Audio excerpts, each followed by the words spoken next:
안녕하세요. 반갑습니다. 혹시 도시락 드셔보신 분 계신가요? 오늘? 어떠셨어요? 네, 감사합니다. 저희가 친환경 재료들을 가지고 음식을 하고 있어요. 그리고 전통장을 쓰고 있고, 수입 원료 안 쓰고, 화학 첨가물 들어가 있는 재료들은 전혀 쓰지 않고 음식을 만들고 있는데, 그 음식들이 사실은 이렇게 보통은 이제 건강한 음식 하면은 맛은 없지 이런 얘기들 좀 하시는데 맛도 있으셨으면 하는 생각이 들고요. 실제로 그런 재료들을 가지고도 맛있게 음식을 할 수 있다 이런 생각을 저는 하고 있습니다. 그리고 그런 생각을 가지고 음식을 계속 만들고 있고요. 저희가 어떻게 음식을 만들고 있고 어떤 기준으로 하고 있는지를 먼저 좀 소개를 해드리고 왜 그런 음식들을 선택하게 됐는지에 대한 이야기도 좀 오늘 하고 싶습니다. 넘겨주시죠. 이거는 저희 이제 식당이 인사동이라 부촌에 있고요. 이렇게 저희 빅구르망 7년 연속, 그린스타 4년 연속인데 그린스타라고 하는 이제 스타 등급이 있는데 이거는 코로나가 시작되면서 처음 제정이 됐어요. 지구 환경 문제들이 있으면서 지속 가능한 방식으로 음식을 조리하고 서비스하는 그 식당에 그린스타라고 하는 등급을 매겨주는데요. 우리나라에는 그린스타가 딱 3군데 있습니다, 현재로. 그리고 전 세계적으로도 한 280여 군데밖에 되지 않아서 사실은 미쉐린 빅구르망보다는 그린스타가 훨씬 더 자부심 있고 감사한 등급이고요.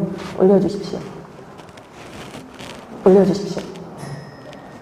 저희가 쓰는 재료들입니다. 원산지 표시판 붙여놓고 있는데 유기농 백미, 유기농 현미, 유기농 한우, 그리고 한돈 이런 것들도 다 동물복지 인증이 있으면서 친환경 재료들을 쓰고 있고 특히 저희는 일반 시중에 있는 장들은 쓰지 않고 전통장만 사용하고 있어요.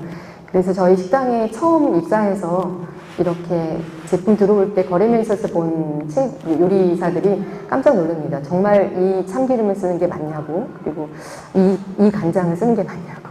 그리고 조리하다 보면은 본래 쓰던 이제 시중에 있는 그 달달하고 감칠맛이 폭발하는 MSG가 들어있는 장들 쓰다가 저희 오면은 굉장히 낯설어 해요. 안 쓰던 것들이니까. 근데 쓰다 보면 나중에 얘기를 합니다. 전통장만 가지고도 음식을 만들 수 있구나. 그래서 젊은 요리사들에게 또 그런 교육을 하는 것도 보람이라는 생각은 하고 있고요.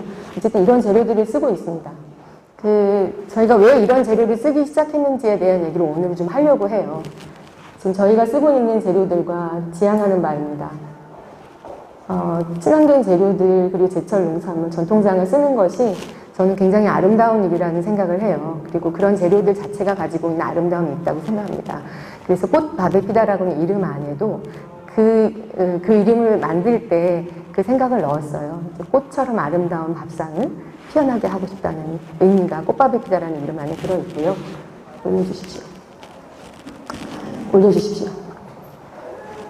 저희 모회사가 있습니다. 저희 모회사 지금은 법인 분리가 돼서 매니아 법인과 꽃밥에 피다 법인은 별도로 되어 있지만 초창기에 2015년에 저희가 처음 만들 때 매니아 법인에서 시작을 했고 제가 전무로 있고요.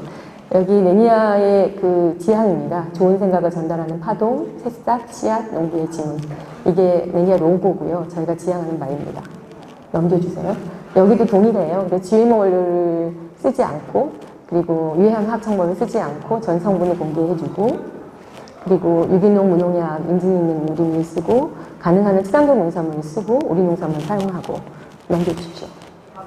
그래서 전통 간장을 만두에도 넣습니다. 저희 제품이. 오늘 흑백 요리사 중에 임혜영 선생님도 오셨는데 아마 시중에도 그렇지만 학교급식에 나가는 만두 중에 전통장이 들어가 있는 만두는 저희가 아마 유일할 거예요. 올려주세요. 넘겨주세요. 네, 저희 정경이고요. 넘겨주세요. 넘겨주세요. 저희가 사계절에 계속 어떤 계절감이 있는 좋은 재료들을 가지고 음식을 하고 있어서 그냥 선보여드리려고 만들었습니다. 이게 봄에는 이런 재료들을 가지고 음식을 하고 있고요. 넘겨주세요. 또 여름 메뉴입니다. 넘겨주세요. 지금 한창 이제 야생버섯 시즌이라서 지금 저희 꽃밥에 가시면 야생버섯 들깨탕이라든지 야생버섯이 들어가 있는 고추 잡채라든지 이런 걸 드실 수 있고요. 넘겨주세요. 그리고 저희 실제로 나가고 있는 메뉴도 사진입니다. 넘겨주세요. 예쁘죠? 네, 넘겨주세요. 이게 왼편에 있는 게 보자기 비빔밥이라고 저희가 처음 오픈할 때부터 만들고 있는 비빔밥인데 이 안에 한 7가지 정도의 나물이 넘겨주세요. 고스란히 들어있습니다. 그래서 외국인들이 굉장히 좋아하시고 즐겨 찾는 메뉴이기도 하고요. 저 가운데 있는 그 석박지는 홍시김치입니다. 그래서 아까 좀 전 거 한번 다시 보여주시겠어요? 가운데 있는 석박지는 저희가 계속 석박지 내고 있는데 홍시하고 좁쌀죽하고 전통 간장을 넣어서 만든 김치입니다. 그래서 비건 김치죠. 전체 메뉴들을 다 비건으로 하고 있어요. 그래서 저희 오른편에 보시면 저게 떡불고기인데 지금은 저 메뉴는 없어지긴 했는데 떡갈비나 우럭찜 같은 그 동물성 메뉴도 있는데 기본적으로 저 메뉴를 시키더라도 전체적인 반찬과 기본 코스는 다 비건으로 구성하고 있어서 비건식을 즐기셔야 됩니다. 그래서 저희 식당에는 오시는 분들이 비건인과 넌비건인이 같이 오셔서 함께 즐기실 수 있는 그런 메뉴로 구성하고 있고요. 올려주세요. 올려주세요. 이거는 부촌에 있는 이제 2호점 간단하게 여기 비빔밥 중심으로 하고 있고 넘겨주세요. 비빔밥 중심으로 하고 있는 메뉴들입니다. 넘겨주세요. 넘겨주세요. 이게 이제 저희 코스 전체 놓고 찍은 사진이고요. 넘겨주세요. 사람에게 꼭 이로운 꽃밥다운 음식을 만들겠습니다. 이런 이제 그 캐치프레이즈를 가지고 저희 음식을 하고 있습니다. 올려주세요.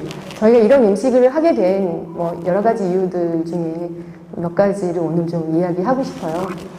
기형아 출산율은 점점 늘어나고 있다고 해요. 지금 선천성 기형아 수가 일정한데 출생자의 수는 점점 떨어지고 있는데요. 그게 점점 더 이 비율이 높아지고 있습니다. 그래서 출생아 4명 중 1명 이상이 선천성 기형이라고 하고요. 넘겨주세요. 지금 아동 청소년 6대 질병들이 보통 요즘에 많이 거론되고 있는 질병들이죠.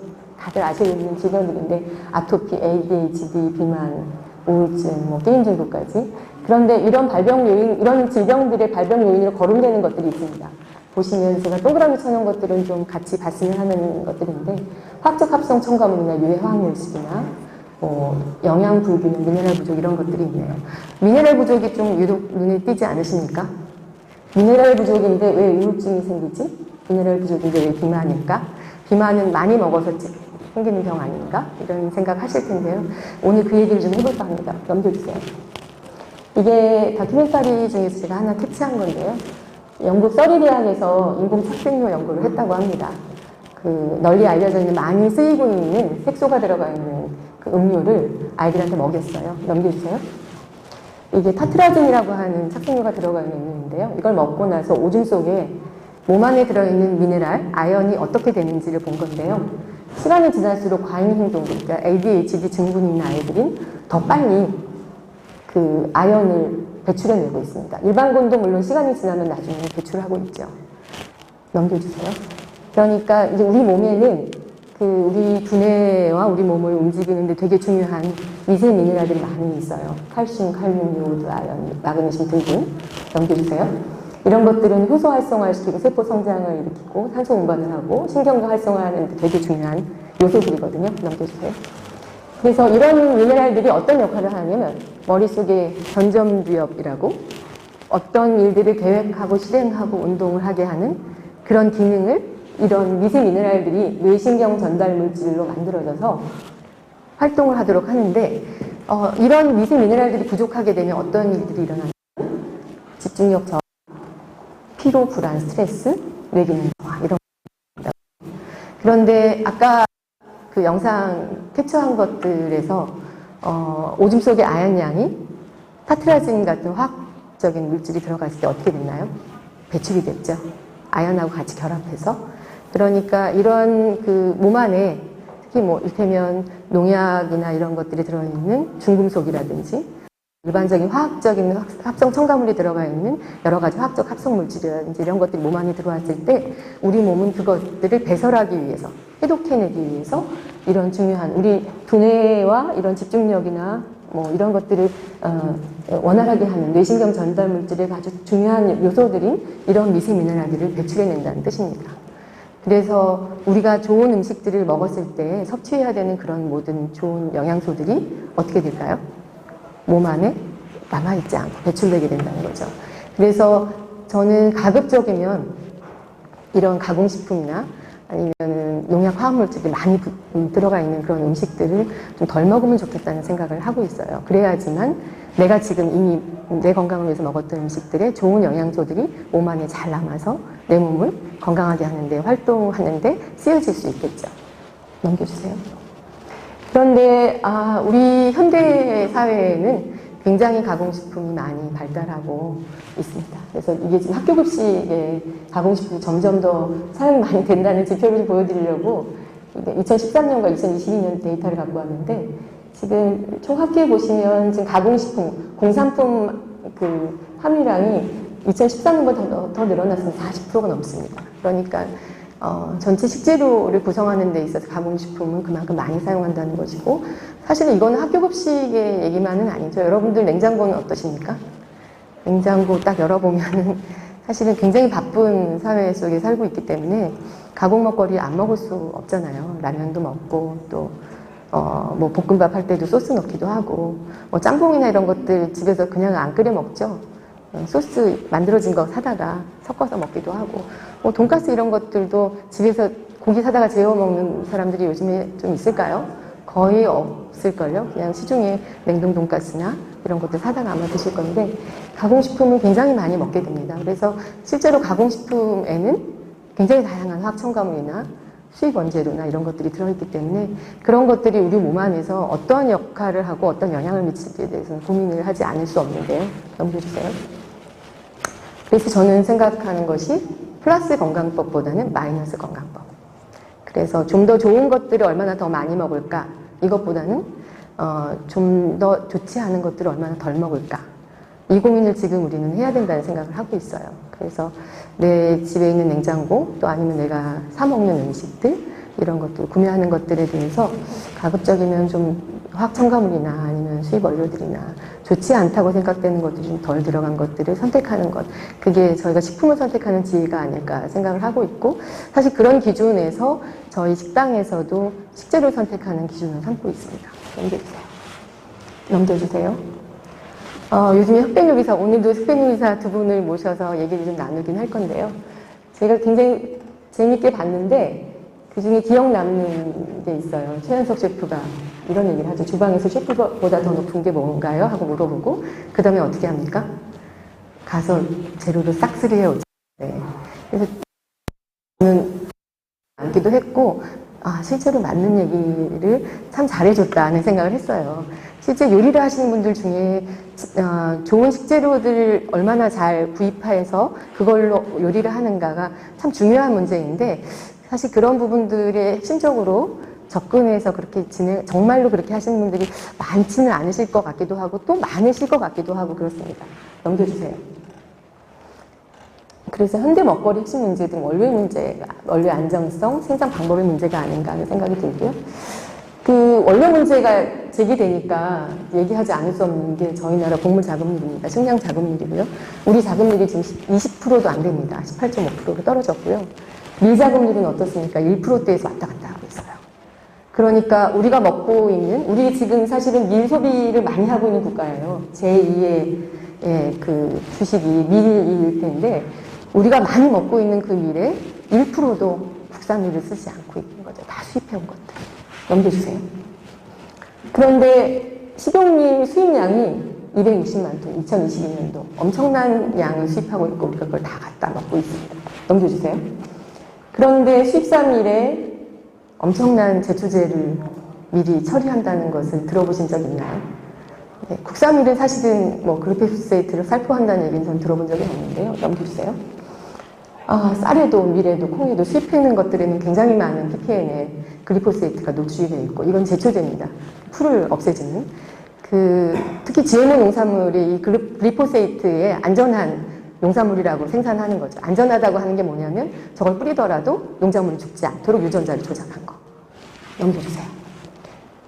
그런데 어쨌든 이 글리포세이트를 왜 뿌리냐면 수입밀이 수확을 더 용이하게 하고, 수확 직전에 저걸 뿌리면 잎사귀랑 줄기가 마르면서 그 영양이 어디로 가냐면 열매로 간다고 합니다. 알곡으로.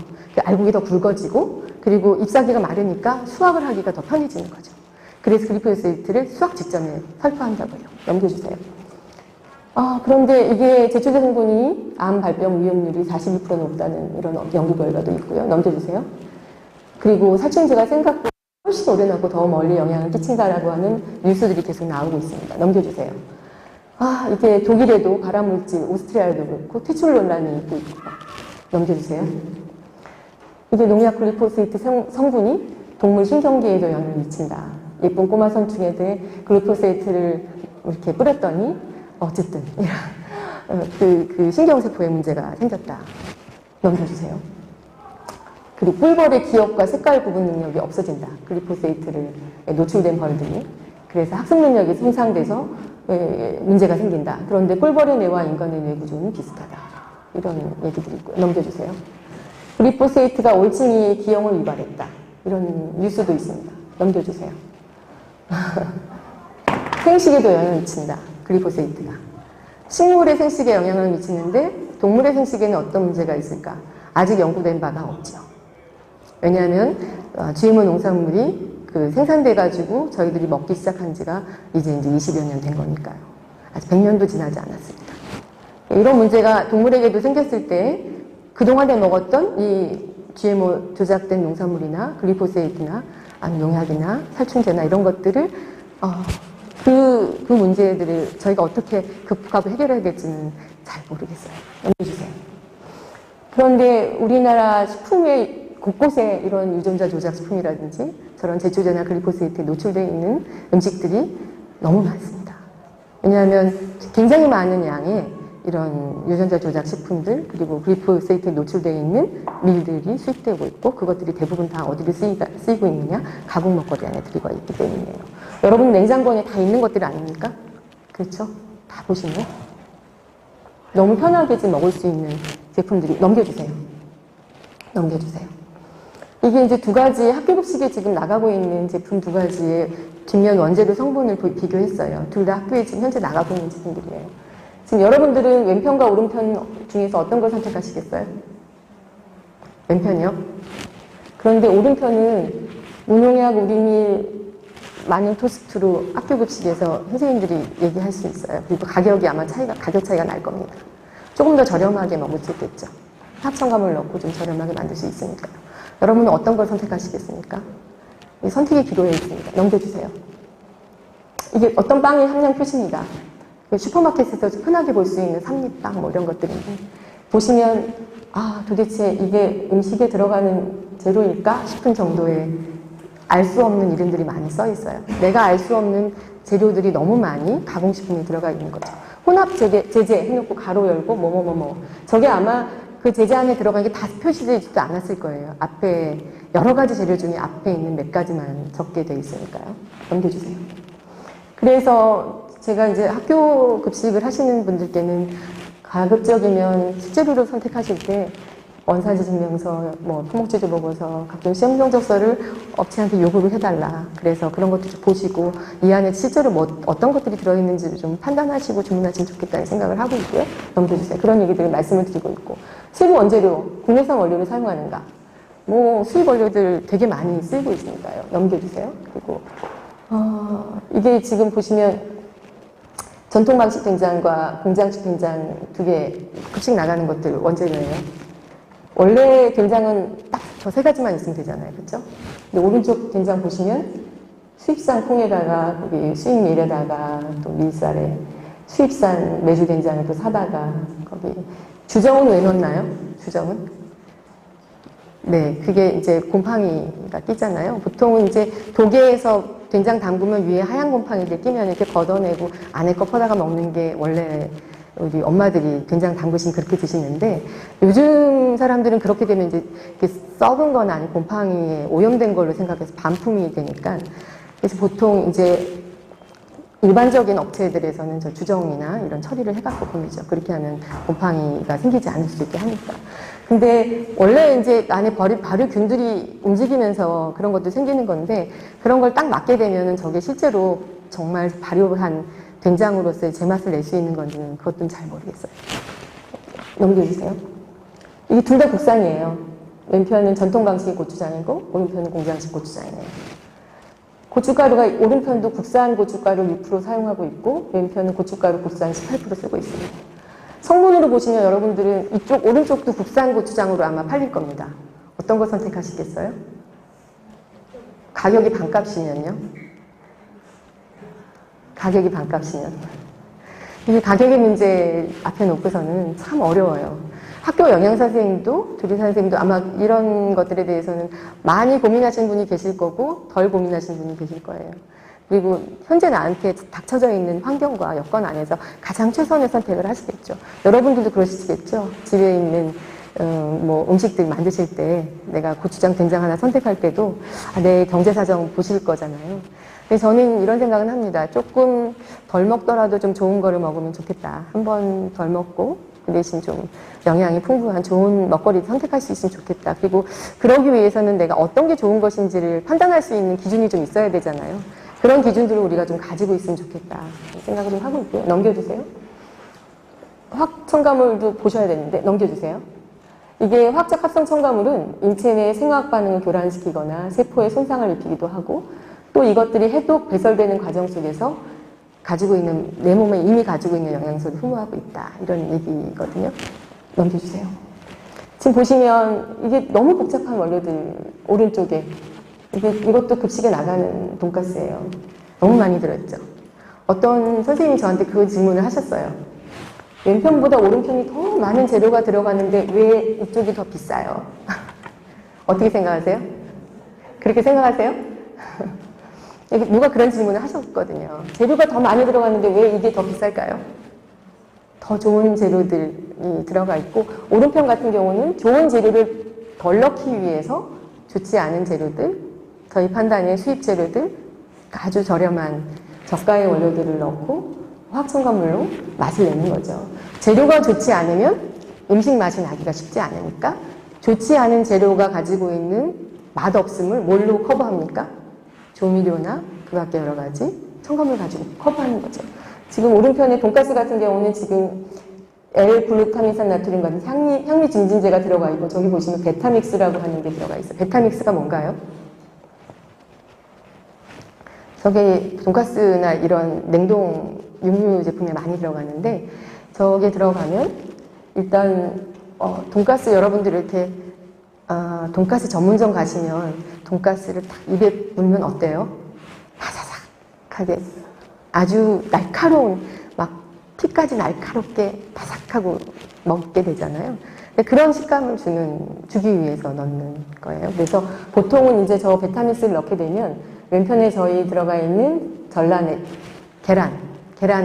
계란 풀어서 계란에 묻혀가지고 빵가루 입히는데 계란액 대신에 베타믹스 물에다가 담가서 빵가루를 묻힙니다. 그렇게 되면 굉장히 비싼 계란보다 훨씬 저렴한 가격으로 바삭한 돈가스를 만들 수 있죠. 그래서 저게 들어가면 사실 튀길 때도 거품도 많이 나지 않는다고 해요. 계란이 들어가면 거품 많이 나는데 대량 조리할 때는 훨씬 좋은 방법이겠죠. 그래서 학교에서 아마 이걸 들어가 있는 걸 더 선호하실 거예요. 넘겨주세요. 애플파이, 이게 둘 다 급식에 들어가는 파이입니다. 아마 왼편과 오른편은 가격 차이가 엄청나게 날 거예요. 왜냐면 파이 만드는 공정에 수제 공정이 많이 들어가니까요. 오른편에 보시면 내열성 에틸 필링이라는 게 있습니다. 저게 뭔가요? 사과찜은 아실 텐데 내열성 애플 필링이 뭘까? 굉장히 복잡한 이름이잖아요. 저기 뭐가 들어가 있습니다. 중국산 사과 다이스, 냉동 사과 다이스에 무슨 전분 들어갔고 착향료 들어갔고 앙금까지 들어가 있습니다. 저 내열성 애플 필링으로 안에 그 잼을 넣게 되면 뜨거운 온도에 뜨거운 열에 오븐 조리를 하더라도 안에 있는 잼이 흘러나오지 않는데요. 그러니까 어떻겠어요? 조리할 때 훨씬 편하겠죠. 안에 흘러나오지 않는데 타는 것도 적게 들고 그리고 가격이 일단 저렴하지 않겠습니까? 하여간 저렇게 해서 가공유지 넣고 국산 버터나 이런 거 넣게 되면 훨씬 더 가격이 고가이고 풍미도 훨씬 좋겠지만 이렇게 재료를 만들어서 팔고 있어요. 넘겨주세요. 넘겨주세요. 이거는 영상 기회가 있으면 좀 보려고 했는데 넘겨주세요. 그 만두 공장을 저희가 처음에 만두를 만들려고 만두 공장에 갔더니 왼편처럼 이렇게 친환경 재료에 천연 재료만 가지고 만두를 만들어 달라고 했더니 만두 공장 공장장님이 만두는 그렇게 만드는 게 아니다 얘기를 하셨다고 하더라고요.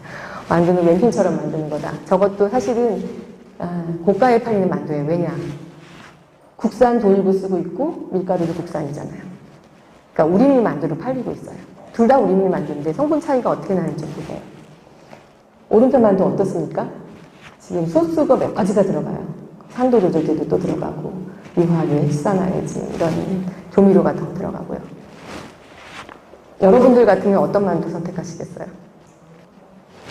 왼편 만두가 한 30% 가격이 비싸면요? 비쌀 수밖에 없겠죠. 가격 차이가. 이것도 우리밀 만두라서 아마 학교에서 절찬리에 판매가 될 거예요. 그리고 가끔은 이런 얘기들도 있을 거예요. 같은 우리밀 만두인데 이쪽의 만두는 왜 이렇게 비싸냐? 너네 폭리를 취하는 거 아니냐? 같은 우리밀인데. 여러분들 생각은 어떠세요? 왼편의 업체가 폭리를 취하는 걸까요? 내용을 보지 않으면 사실은 알기가 되게 어려워요. 그래서 사실 소비자들이 제일 많이 갖고 있는 조금 맹점이라고 뭔가를 선택할 때 가장 싸면서 제일 좋은 걸로 주세요. 싸고 좋은 걸 주세요. 이런 요구들이 많이 하거든요. 사실 싸고 좋은 건 참 쉽지 않아요. 왜냐하면 그걸 만들어내는 생산자들, 생산비들 이런 것들이 있고 그 재료들이 만들어지기 위한 모든 과정들이 있잖아요. 그런 과정들의 가격을 생각하면 사실 싸고 좋은 것은 참 쉽지 않은 건데 저희는 항상 그런 욕구가 있죠. 가장 싼 것을 가장 싸게 사고 싶은. 그래서 저희가 좋은 먹거리들을 선택하고 먹기 위해서는 사실 거기에 대한 고민과 선택이 필요한 것 같아요. 내가 어떤 걸 선택하고 어떤 걸 포기할 것인가. 내가 좋은 먹거리를 먹어서 내 몸을 건강하기 위해서는 어느 만큼의 비용의 투자도 생각해야 될 것 같고 줄여야 되는 것들도 생각해야 되는 부분이 있어요. 넘겨주세요. 숨겨진 원료들에 대해서도 넘겨주세요. 지금 이게 제빵 계량제라고 팔리고 있는 제품이에요. 여기 보면은 표기사항에 제품명이 S500 제빵 계량제예요. S500이라고 돼 있으면 여러분들이 뭔지 아시겠어요?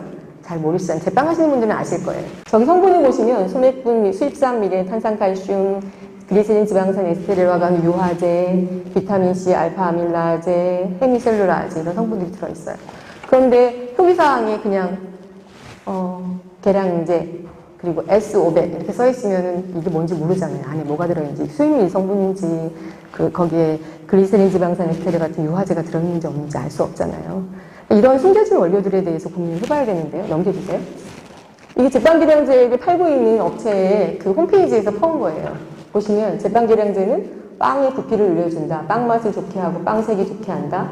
빵 조직이 좋고 빵 속을 부드럽게 한다. 신선한 맛을 장기간 유지시켜준다. 작업 시간을 단축시켜준다. 이 제빵계량제를 안 넣는 분들이 있을까요? 너무 넣으면 편하게 빵을 만들 수 있고 훨씬 많이 장기간 보관할 수 있고 부드럽게 먹을 수가 있는데요.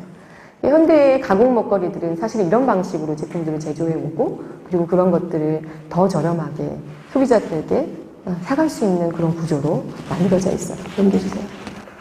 이게 식품 첨가물이 인체에 미치는 영향을 뭐 이렇게 저렇게 조사한 것들이 이제 인터넷 사이트에 가면 뭐 많이 떠 있는데요. 사실은 이게 한 가지가 어떤 부작용이 있고 하는 것들을 자세히 들여다보기보다는 사실은 이런 첨가물들이 각각 가지고 있는 그런 영향력들이 우리 몸 안에 이런 것들이 들어갔을 때 우리 몸 안에 더 좋은 영향을 미쳐야 되는 미세 미네랄들이나 좋은 영양분들을 배출하는 데 큰 역할을 하고 있다라고 먼저 생각하시면 어느 것 한 가지도 사실은 그냥 먹으면 좋겠다 하기가 되게 어려운 부분이 있거든요. 넘겨주세요. 그러면 MSG는 안전한가? 이 부분에 대해서 여러분은 어떻게 생각하세요? MSG는 안전한가요? 안전하다고 정부에서 발표를 했어요. 그래가지고 안전하다고 생각하시고 제가 아는 어떤 중국 요리 하시는 셰프님이 그 전까지는 자기 마음이 항상 찜찜함이 내가 이거 조미료를 넣으면서도 찜찜함이 가득했는데 정부에서 이 발표를 하고 나서는 너무 자유스럽게 조미료를 넣는다 이런 말씀을 하시더라고요. 거기에서 그런 죄책감에서 자유로워졌다. 근데 사실 MSG가 뭐 다량 섭취했을 때 뭐 뇌로 가서 어린 아이들이 뭐 이런 것들에 영향을 많이 미쳐서 뭐 심장에도 영향을 미치고 뭐 이런 연구 결과들이 좀 있어요.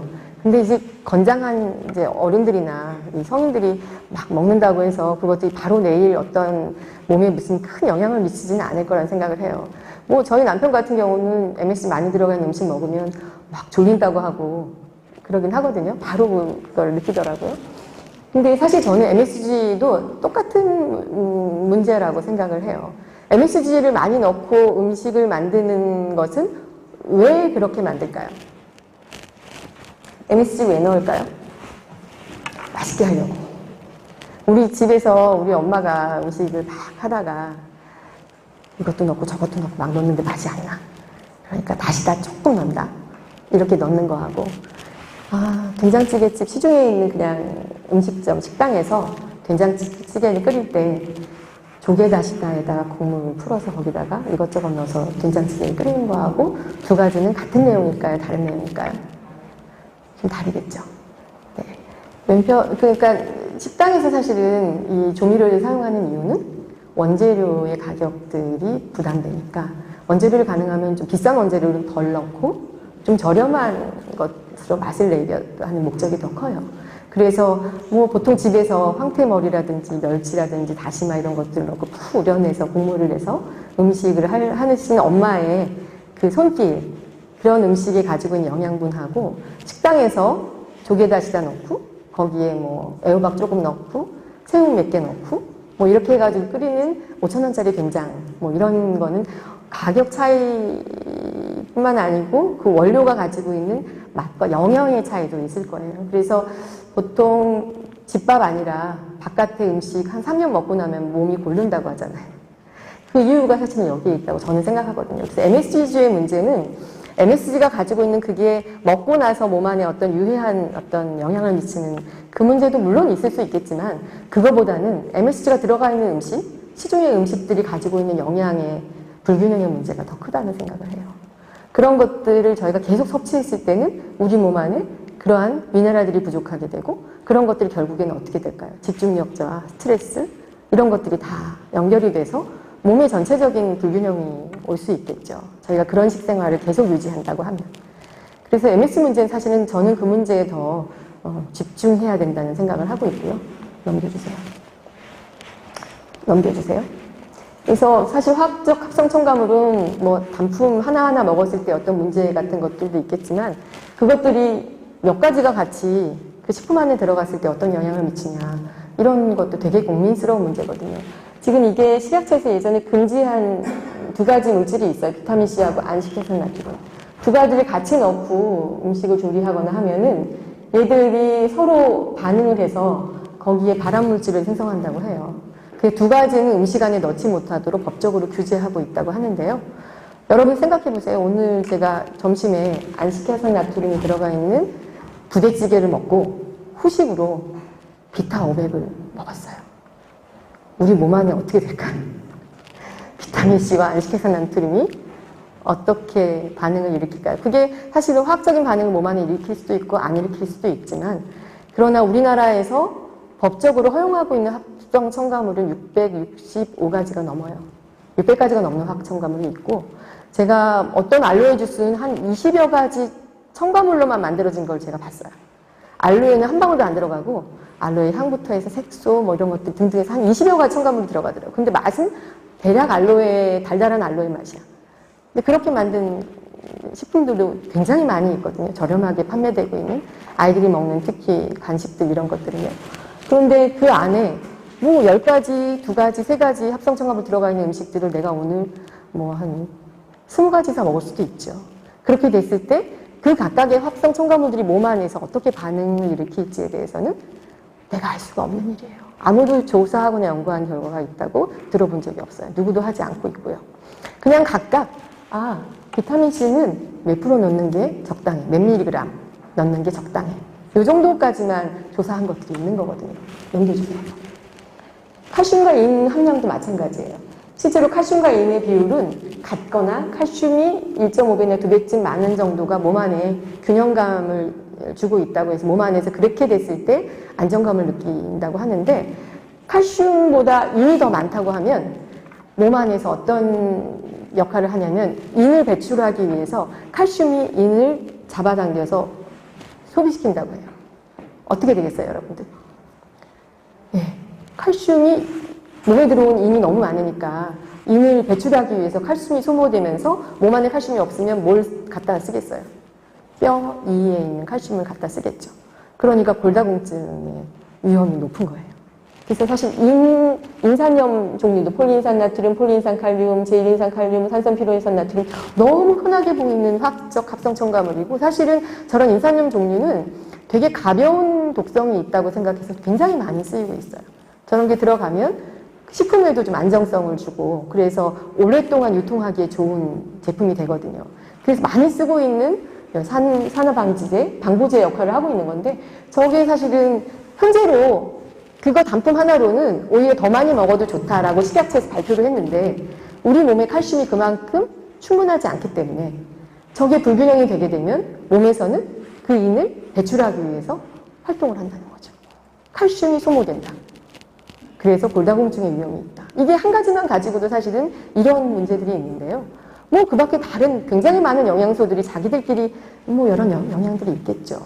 그런 것들을 우리가 다 알 수는 없어요. 그렇지만 가능하면 그래서 가급적이면 좀 덜 먹고 덜 소비하는 쪽으로 우리가 식품을 선택하면 좋겠다. 이런 생각을 하고 있고요. 지금 오른편과 왼편은 사과나무예요. 지금 제가 친환경 농산물을 주로 소비하는 이유에 대한 얘기를 좀 하려고 하는 거거든요. 왼편은 관행이에요. 그러니까 농약도 뿌리고 또 제초제도 뿌리고 또 화학비료도 많이 주는. 오른쪽은 친환경, 무농약, 사과예요. 두 가지가 A와 B는 어떤 차이가 있나요? 뿌리? 그쵸, 뿌리가. B는 저 땅이 깊숙이 들어가 있어요. 왜 그럴까요? 여러분 땅 색깔 좀 보시겠어요? 친환경 농산물이라고 하는 거는 사실은 땅에 대한 인증이에요. 땅에 농약이나 화학비료가 얼마나 들어가 있는지 거기에 유해한 독소들이 얼마나 있는지를 검사하고 그걸 가지고 인증을 줘요. 오른쪽 같은 경우는 저 안에 굉장히 많은 미생물들이 살아있는 거예요.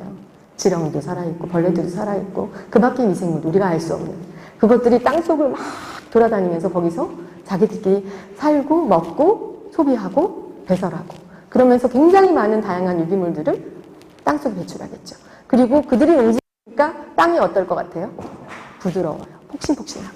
그래서 유기농이나 무농약을 제대로 잘 지으시는 농부님의 밭에 가면 땅이 저렇게 폭신폭신한 땅에 뿌리가 깊이 내려갈 수 있는 그런 구조로 땅을 만들어서 그걸로 유기농 농산물을 키우시는 거예요. 왼편은 어떨까요? 왼편의 사과는 지금 땅에 저런 유기물들이 살 수가 없어요. 왜냐하면 농약이랑 제초제나 이런 것들 뿌리면 땅의 생물들은 어떻게 될까요? 생물들은 죽어요. 미생물도 죽고 동물도 죽고 벌레도 죽고 다 죽어요. 그 대신 어떻게 돼요? 사람이 줄 수 있는 화학물로 저 친구들의 영양을 보충해 주는 거예요. 그러니까 땅속에 미생물들이 없으니까 땅은 어떻게 되겠어요? 푸석푸석하고 딱딱하게 굳어서 뿌리가 내려가기가 더 힘들어요. 그러니까 저 식물은 뿌리를 깊이 내릴 수가 없고 또 하나는 위에다가 그 화학비료를 많이 뿌려주기 때문에 굳이 땅속 깊은 곳에 뿌리를 내릴 필요가 없는 거죠. 위에 있는 그 화학비료만 가지고도 충분히 먹고 살 수 있으니까. 여러분 생각해 보세요. 그러면 A나무의 사과와 B나무의 사과의 열매를 여러분들이 먹는다고 생각했을 때 A와 B가 가지고 있는 영양소는 같을까요? 틀릴까요? 그 영양소에 뭐 조사를 하면 뭐 비슷할 수 있어요. 그렇지만 A는 뭘 통해서 그 안에 영양분을 비축했어요? 화학비료. 화학적 합성첨가물. 오른쪽은 땅에서 나는 생물들이 자기들끼리 만들어진 유기물 가지고 영양을 섭취한 거예요. 그래서 보통은 B와 같은 저렇게 키운 농산물들은 자기 면역이 있다고 해요. 그래서 뭐 흑사병 같은 그런 병이 있다고 하더라도 자기 스스로 병을 이겨내는 그런 힘을 가지고 있다고 하고요. 사람도 그렇잖아요. 아이들이 키우는데 건강한 아이들은 어때요? 병원 안 가도 자기 혼자 감기도 이겨내고 주사 맞지 않아도 이겨낼 수 있지만 약하면 어떻게 해야 돼요? 병원 가서 주사 맞고 수액도 맞고 영양제도 먹고 그래야 되잖아요. 같은 얘기예요. 그래서 친환경 농산물을 먹고 섭취한다는 거는 사실은 저런 어떤 환경에서 어떻게 키워지고 그 안에 어떤 영양소를 흡수했는지, 그렇게 잘 키워진 영양소들을 우리가 먹을 수 있는지 없는지, 이거에 대한 선택이에요. 영양의 밀도차가 굉장히 많다고 생각해요. 가격 차이도 있겠지만. 넘겨주세요. 이거는 저희가 도시락에 이번에 쓰고 있는 저희 돈육을 키우는 방식이 나와 있는 그림이거든요. 자연 양동에서 돈사 바닥을 저렇게 만들어주고 또 움직일 수 있게 자연 환기를 해주고 공간 배치를 해주고 꼬리나 이빨을 자르지 않고 그리고 GMO 사료를 먹이지 않고 국산 사료를 먹이고 이렇게 키우기 굉장히 어렵거든요. 이렇게 키우는 농가가 많지 않아요. 왜냐하면 저게 가격 효율이 나잖아요. 비싼 돼지고기 안 사시잖아요, 여러분들. 조금만 비싸도 가격 비교가 안 사잖아요. 1,000원만 비싸도 안 사시잖아요. 그러니까 저거는 특별하게 저런 것들을 원하시는 고객들에게 팔리고 있는 거죠. 그렇지만 저렇게 키워진 농산물이나 축산물들이 훨씬 가치가 있고 그 가지고 있는 영양소가 훨씬 더 좋을 것이라고 예측이 되지 않습니까? 여러분들이 직접 그걸 뭐 조사하지 않았다고 할지라도. 넘겨주세요. 지금 이거 일본에서 어떤 책자에 나와 있는 자료인데 보시면 그 화학적 합성 첨가물이나 그런 뭐라고 해요, 가공식품을 위주로 먹는 아이들과 그렇지 않고 자연식 위주로 먹는 아이들의 이런 정서적인 상태를 조사한 자료예요. 보시면은 이게 우울화, 신경질, 초조, 우울증, 멍한 이런 게 식생활이 나쁜 아이들한테 굉장히 많은 퍼센테이지 있어요. 그리고 특히 집단 괴롭힘의 피해와 가해 보시면 피해는 거의 비슷하죠. 가해는 어때요? 지금 식생활이 좋은 아이들은 2.7%인데 이게 가해자일 경우에는 식생활이 안 좋은 친구들이 훨씬 높은 비율로 폭력성하고 굉장히 연관이 있다는 거죠. 이 가공 먹거리나 이런 먹거리. 넘겨주세요. 그래서 가장 좋은 먹거리는 자연에 가장 가까운 게 아닌가. 그래서 제가 저희 식당에서 쓰고 있는 재료들도 어떻게 하면 가장 자연에 가깝게 잘 조리되고 발효되거나 한 것들을 쓸 수 있을까, 그 고민을 좀 하고 있고, 저 자신이 음식을 선택하고 먹을 때도 가급적이면 그런 것들을 하나라도 먹으려고 노력을 하고 있어요. 넘겨주세요. 그래서 우리는 수입 농산물 가급적 줄이고 국산 중에서 가능하면 친환경 농산물 먹는 게 좋겠고, 그리고 가공식품 소비를 줄이고 뭐 이런 것들이 저희가 선택해야 되는 식생활의 지향이겠죠. 넘겨주세요.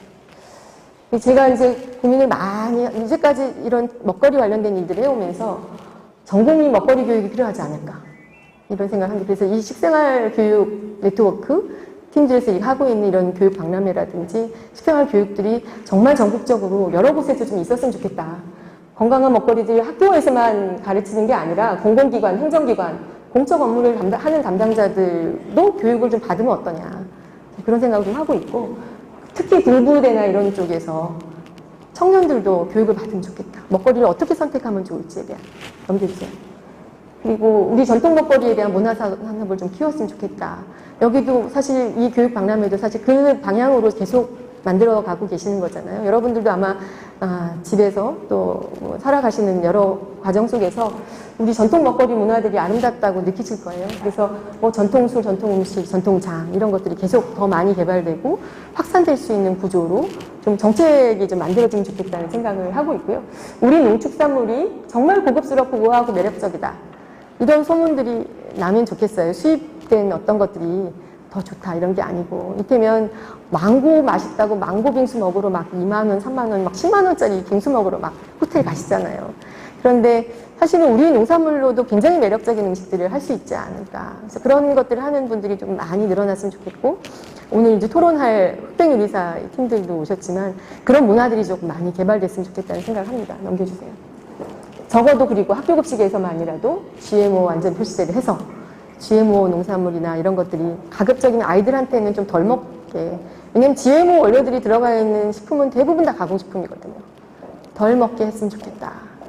그게 앞으로 10년, 20년, 100년 뒤에 사람의 몸에 어떤 영향을 미칠지 아무도 조사한 바가 없으니까 우리가 마루타가 되지 않았으면 좋겠다, 그런 생각을 저는 하고 있고요. 넘겨주세요. 이거는 그냥 제가 참고로 좀 보시면 좋겠다는 생각을 해요. 이게 기무라 아끼놀이라고, 아까 제가 사진에 보였던 무농약 사과, 이제 그런 사과를 키우신 농부님 이야기예요. 근데 저걸 읽어보면 아, 이 농업이 굉장히 아름답고 멋진 일이구나 이런 생각을 하실 수도 있을 것 같고 되게 재미있는 이야기거든요. 농업을 통해서 세상 사는 이야기들을 좀 볼 수 있는 그런 책이라서 권해드립니다. 넘겨주세요. 그래서 내가 선택하는 이 음식이 결국 어쩌면 지구를 구할 수도 있겠다. 그래서 지구를 구하는 먹거리들을 우리가 많이 소비하고 지향하고 또 발전시킬 수 있으면 좋겠다. 오늘 여기에 모이신 여러분들이 아마 그런 생각을 가지고 오셨을 거라는 생각을 하고요. 이상 제 얘기를 마치겠습니다.